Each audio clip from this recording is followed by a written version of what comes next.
Eccoci al termine della 13ª di campionato Hockey Sarzana contro Follonica. Siamo con Simone Corona, partita che termina 4-2 per il Follonica. È stata una vera battaglia. Sarzana che ha aperto dopo pochissimi secondi, dopo meno di un minuto, l'1-0, e è riuscito a difendere il risultato per qualche minuto. Poi il Follonica nell'arco del primo tempo è riuscito a ribaltare e arrivare al 3-1.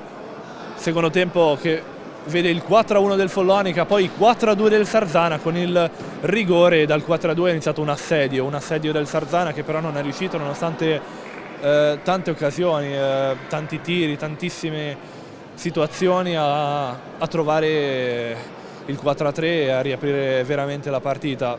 Come hai visto la squadra? Qual è il tuo commento sulla partita di stasera?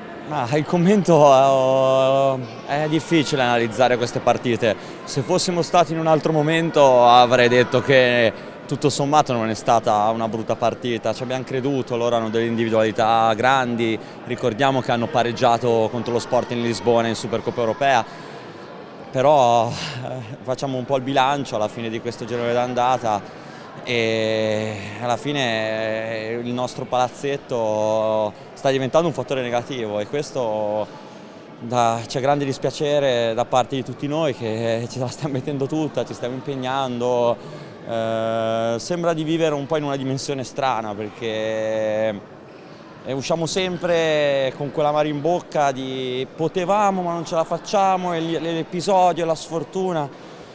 È difficile, quest'anno è difficile, la nota positiva sono sempre i ragazzi della curva, cioè io sono molto amareggiato anche perché vedo la curva piena, il palazzetto pieno, gli ultimi 2 giorni di ferie con un freddo cane, cioè bellissimo, cioè meriterebbero di più, meriterebbero più vittorie dentro queste mura.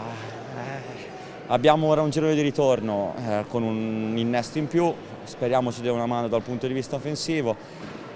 C'è poco da dire, bisogna lavorare, fare questi dannati punti e quest'anno, anche se non sarà un campionato di vertice, sarà un campionato dove dobbiamo dimostrare comunque che gruppo siamo e comunque conquistare una salvezza anche sofferta, ma una buona salvezza con prestazioni convincenti è uno scudetto per questa società.